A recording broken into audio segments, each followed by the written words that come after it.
ଏହି କାହାଣୀଟି ହେଉଛି କିଏ ସବୁଠାରୁ ବଡ଼।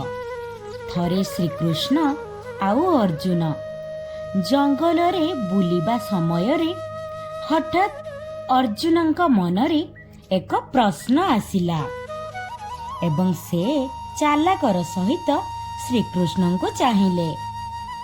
ସେଇଠୁ ଶ୍ରୀକୃଷ୍ଣ ହସି ହସି କହିଲେ, ହେ ପାର୍ଥ, ତୁମେ କ'ଣ ପଚାରିବାକୁ ଚାହୁଁଛ? ପଚାର। ତାପରେ ଅର୍ଜୁନ ପଚାରିଲେ, ହେ ମାଧବ, ସମଗ୍ର ବ୍ରହ୍ମାଣ୍ଡରେ କିଏ ସବୁଠାରୁ ଶ୍ରେଷ୍ଠ? ଅର୍ଜୁନର ଏଇ କଥା ଶୁଣି ଶ୍ରୀକୃଷ୍ଣ କହିଲେ, ପାର୍ଥ, ପୃଥିବୀ ସବୁଠାରୁ ବଡ଼ ଦେଖାଯାଏ, କିନ୍ତୁ ଏହା ସମୁଦ୍ର ଦ୍ୱାରା ଘେରି ରହିଛି, ଅର୍ଥାତ୍ ଏହା ବଡ଼ ନୁହେଁ। ସମୁଦ୍ରକୁ ମଧ୍ୟ ବଡ଼ କୁହାଯାଇପାରିବ ନାହିଁ, କାରଣ ସମୁଦ୍ରର ପାଣିକୁ ଋଷି ଅଗସ୍ତ୍ୟ ମଧ୍ୟ ପାନ କରିଥିଲେ, ଅର୍ଥାତ୍ ଅଗସ୍ତ୍ୟ ଋଷି ବଡ଼। କିନ୍ତୁ ସେ ଆକାଶର ଏକ କୋଣରେ ଝଲସୁଛନ୍ତି, ମାନେ ଋଷି ଅଗସ୍ତ୍ୟ ତାରା ହେଇ ଆକାଶରେ ରହିଛନ୍ତି।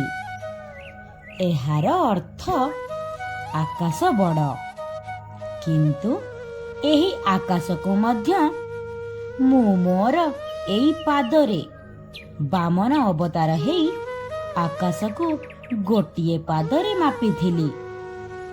ଏହାର ଅର୍ଥ କ'ଣ? ମୁଁ ଶ୍ରେଷ୍ଠ, କିନ୍ତୁ ମୁଁ କିପରି ବଡ଼ ହେଇପାରିବି? କାରଣ ମୁଁ ମୋର ସବୁ ଭକ୍ତଙ୍କ ହୃଦୟରେ ବାସ କରେ। ସବୁଠାରୁ ବଡ଼ ହେଉଛି ମୋର ଭକ୍ତଙ୍କ ହୃଦୟ। ପାର୍ଥ, ହୃଦୟ ହିଁ ସବୁଠାରୁ ବଡ଼। ଏହି କାହାଣୀଟିରୁ ଆମେ କ'ଣ ଶିଖିଲେ? ମଣିଷ ଶରୀରର ସବୁଠାରୁ ସୁନ୍ଦର ଅଂଶ ହେଲା ତା ମନ। ଯଦି ମନ ସଫା ନଥିବ, ଚମକୁଥିବା ଚେହେରାର ବି କୌଣସି ମୂଲ୍ୟ ରହେ ନାହିଁ। ଯାହାର ହୃଦୟ ସରଳ ଆଉ ଶାନ୍ତ, ସେ ହେଉଛି ପ୍ରକୃତରେ ବଡ଼। କାହାଣୀଟି କେମିତି ଲାଗିଲା କମେଣ୍ଟରେ ଜଣେଇବେ। ଚ୍ୟାନେଲଟିକୁ ସବସ୍କ୍ରାଇବ୍ କରିଦେବେ। ଆପଣଙ୍କ ସପୋର୍ଟ ଆମ ପାଇଁ ଆଶୀର୍ବାଦ। ରହୁଛି। ନମସ୍କାର। ଜୟ ଜଗନ୍ନାଥ।